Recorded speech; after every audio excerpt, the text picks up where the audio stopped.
Welcome to my world. Cool. So, Dad, tell the viewers what we're doing today. Well, this was Fred's idea, somewhat mercurial idea, an interesting one, which was spawned by the BBC's Desert Island Discs. And the idea, was telling him about having gone to Peter Dench's house and looked at all the wonderful photographs that he had on his walls. And so we're going to do a series, and it's going to be sort of desert island photos and people talking about the photos they have and why they have them. I guess, hopefully it won't be too egotistical. It won't be just my photos. It'll be the photos of other photographers that I've done print swaps and I've kept. And there's usually an interesting story behind all these pictures. Sounds good. So, Desert Island Discs crossed with MTV Cribs. Yeah, So, welcome to my crib. following you in. So, you show me around to your favorite images. Okay, so there's not much light here, so I think we're going to cut and change the ASA so we can sort of look at, there's a picture here we can look at. Wait. Cool. So, you've got two pictures here, Harry. Why don't you speak us through this one first? Somewhat egotistically, I'll start with a picture I took of the Manic Street Preachers, Nicky and Richie. I was looking at this picture the other day and I decided to put it in a frame. It's quite become quite an iconic picture because it is thought that Richie Manic, the guy on the left, jumped off the Severn Bridge possibly and took his own life. And so the picture's sort of taken on a different meaning from the one that when it was used in the magazine. It sort of became a different kind of picture, much more interesting and kind of strange. And is that the reason it's on your wall? I quite like the picture. Yeah, it's Okay. at Brompton Cemetery, and it will probably be talked about in a future video. Okay, cool. And let's keep moving. Can we see this video? This photo here? All the pictures will be up on screen. Okay, so this is the brother of my best friend Mark, who sadly died in 2018. He got esophageal cancer, and it's part of a series that I'm in the process of doing on farmers. And so I photograph these farmers every 10 years. So it's 10 farmers and it's 10 lives. So check it out on my website. But this particular picture I took and then entered in the National Open Art, and it won £3,500 as the best photo. Wow. So Congratulations. a nice little bonus for a project that I was really just doing for the love of it. Cool. All right, well, let's keep it moving because I know you have a lot of images. Okay, so we've moved angle for a better picture of the great Sun Ra. Okay, so Sun Ra was this incredibly esoteric, avant-garde musician. And I got to photograph him for a really cool magazine that still exists called The Wire, or Wire. And it was on the cover. This picture wasn't on the cover. And then subsequently, I entered it into a thing that existed back then. It was sort of more when tobacco companies had a higher profile, and it was called the Benson and Hedges Gold Awards. And my brother, who was at St. Martin's and is an artist, he entered a picture as well. And we both succeeded in fulfilling the brief, which was you had to submit an image to do with magic, in getting into this exhibition. So it was probably the first recognition I had, and we got a bit of publicity because we had the same surname. So obviously people love the idea of talented siblings. Cool. So yeah, I mean, it was he believed, he's no longer with us, that he sincerely believed that he was from Saturn, and so it was a very, very odd exchange when I came to photograph him. But Yeah, it's a beautiful picture. like the picture, yeah. So how did you come to getting this as a commission? Well, it was for the magazine For the Wire, Wire. Okay. and it was shot on my Rolleiflex, which was the precursor to my Hasselblad. It was a twin lens reflex, and I think I might have talked about it before, but it's a terrific camera, and it had a little Rollenar close-up lenses, basically magnifying glasses, you could put on the end of your lens to get in a little bit closer, and that's what I used for this. Cool. Amazing. Okay, so we'll go to Nick's picture, shall we? Okay, yeah, I'll follow you along. Okay, so here's the next image. This is your brother's. So this is the image that was alongside my image in the Benson Hedges Gold Awards. And actually, when I went to pick up my picture, I picked up Nick's picture as well, because he obviously couldn't be bothered to. And then I gave him £200, which was quite a lot of money back in 1990, for the piece of artwork. And I've had it ever since. Wow. It's a very enigmatic and strange picture. And he called it monkey magic. And it's got a tear in it, I see. I think it's all part of its kind of okay. aesthetic. Oh, so it's almost collagey. Yeah, collagey. Cool. All right. So where next, Harry? Take us.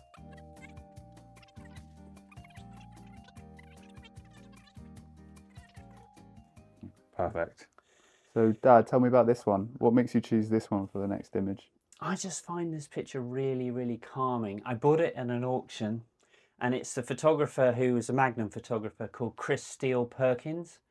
And it's a picture of a Japanese, maybe it probably is Mount Fuji, and there's sort of a red foreground. And I just find it very kind of serene picture. And it's a nice thing to kind of contemplate when you're feeling a bit anxious. You can kind of like lose yourself in this image, and I really love it. So what separates this image from other landscape photography? Because I think it's the only landscape picture you have. Yeah, I like landscape. I mean, I used to do landscape photographs when I started. I mean, a lot of the time I think they are kind of banal, and you better off just getting a postcard. I mean, what are you really saying?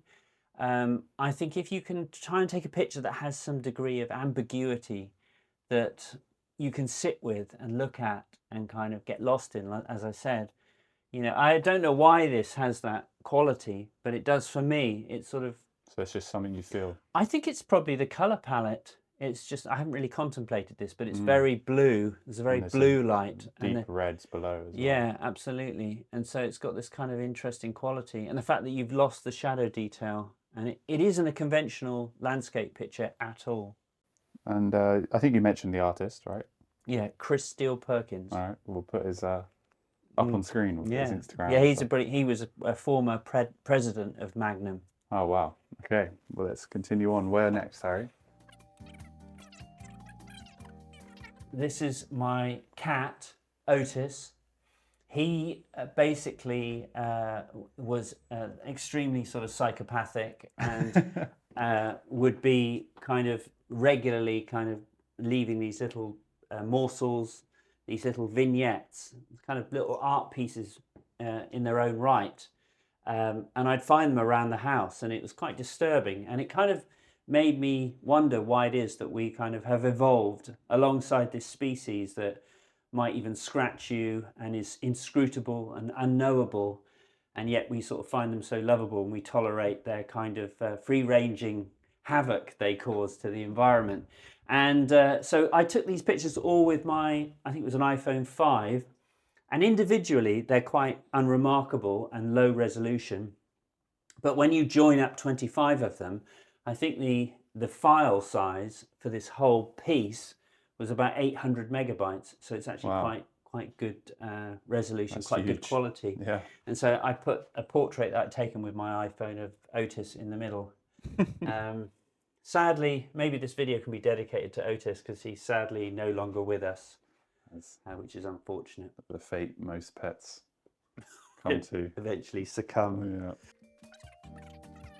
So my cat Otis, this was his feeding station, and I am a big advocate of car boot sales.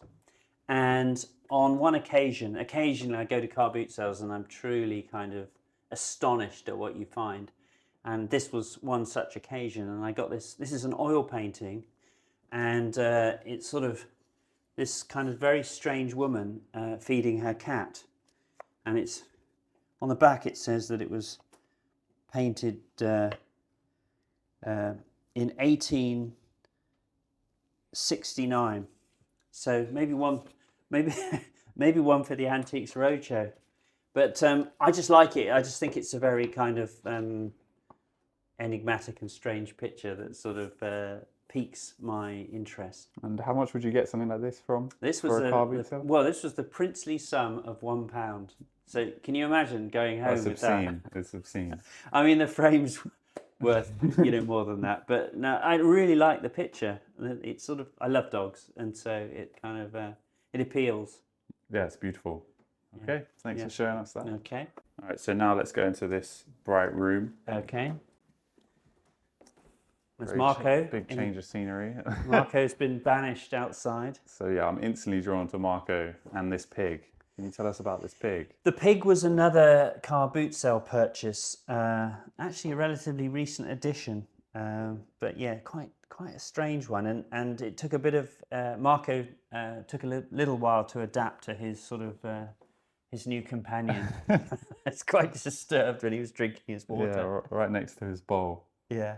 Cool. So let's move on. What images in here would you like to? So as you can see, there's loads of pictures of of you lot.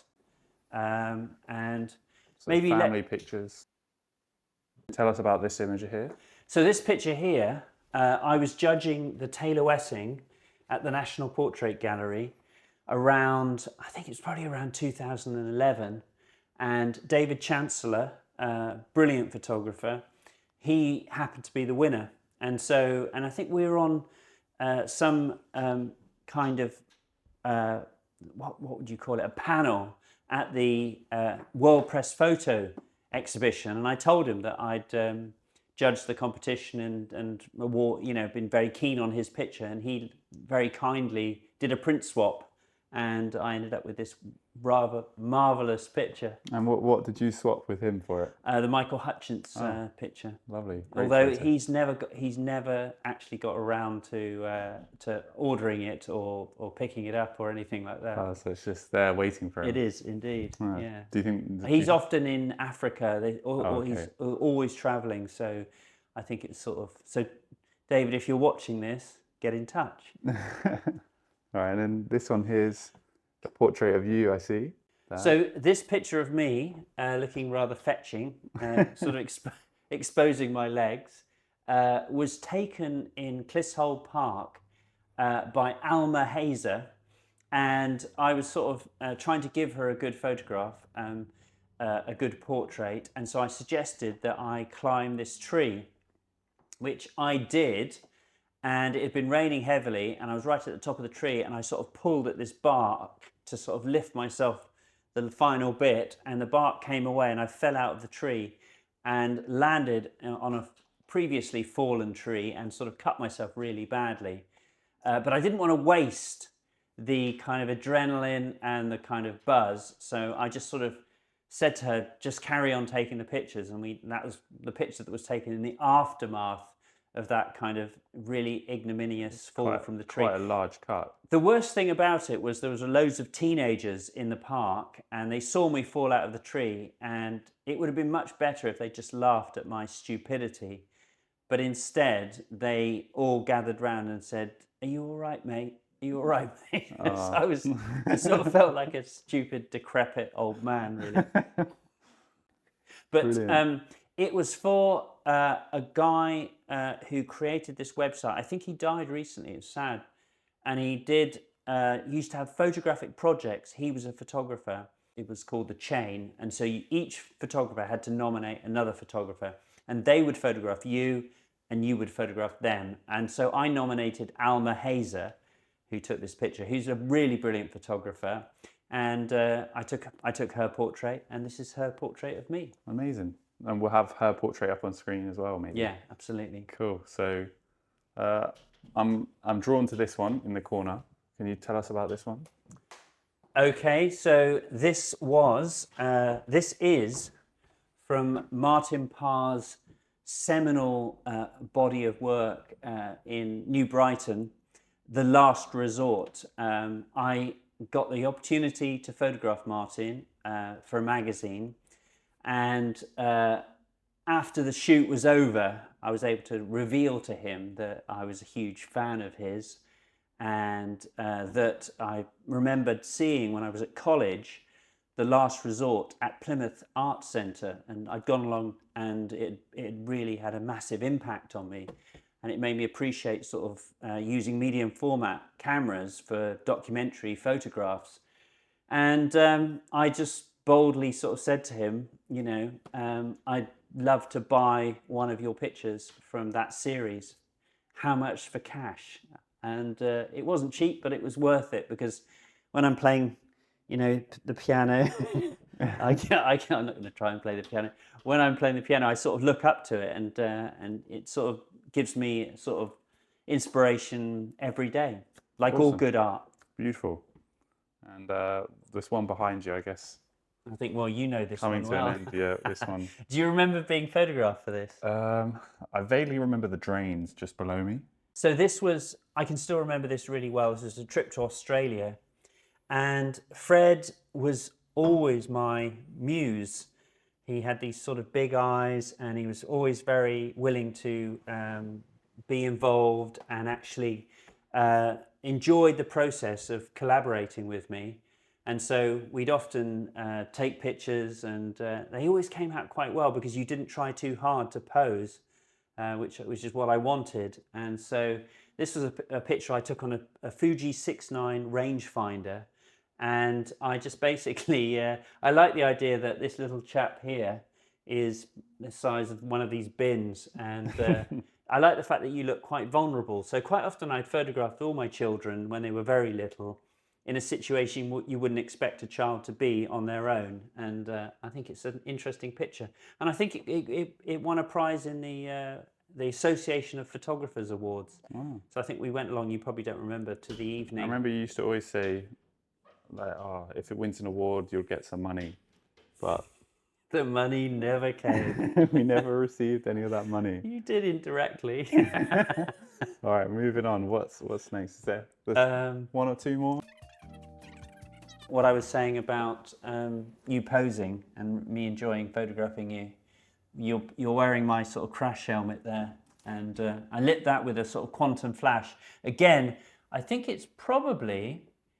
it might be it's either one of my first digital cameras or a Fuji 6.9. This is a portrait, my sister. I should definitely mention her, because she's a brilliant artist. This portrait here is of my son, Florian, another one of my collaborators. The youngest collaborator. The youngest collaborator. And my sister painted this, and I'm a big fan of hers, and we, in fact,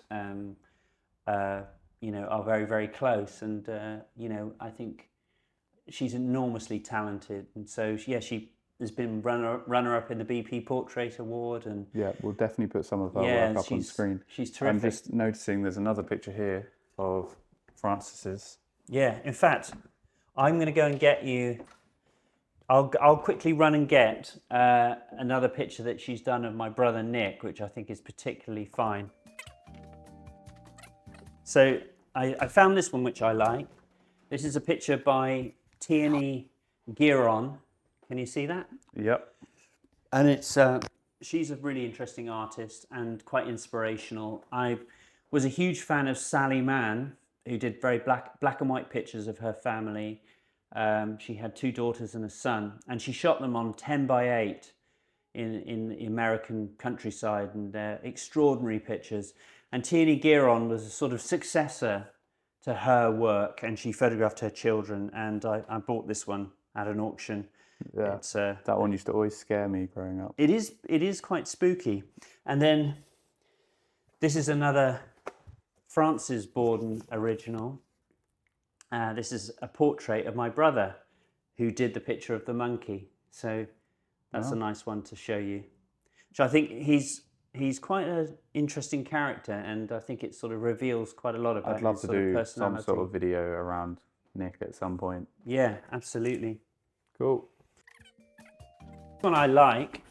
I'm a big fan of snooker, and I just like this. This is in my parents' house, and so you know, it was just sort of lying around, and so I grabbed it because I think it's a really interesting picture. Do you know the artist? Very graphic. I've no idea. My dad There's was a signature in the corner. Yeah. I mean, it would. I don't know if it would be anyone. Can't read that. Yeah. I mean, we can have a good look. We'll put the print up on screen.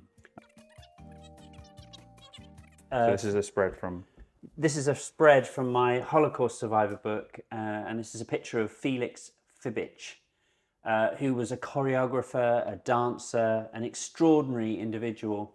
And we went to his flat in the Upper East Side in New York, and his carer let us in, and he sort of was wonderfully charming and asked if he could convey his emotion through his chosen medium of dance. So I didn't give him any direction, and he just basically expressed himself. And whilst he was doing that, I noticed this photograph of the young Felix in the background, and I found it very kind of poignant and moving, Yeah. illustrating the passing of time within one frame. I think it's one of your most beautiful pictures, actually. Well, thanks, Fred. Yeah. So yeah, thanks for letting us do this video, Dad. My pleasure. This will probably be something that we'd like to possibly consider exploring. If you like it, let us know in the comments, and we'll do more. There's lots of people that we've sort of already contacted with the possibility of coming in and sort of getting them to talk about their work. Yeah. And so Plenty of other photographers, other creators who have beautiful homes with beautiful artwork. yeah. So cool. Cut. Do you think that's all right?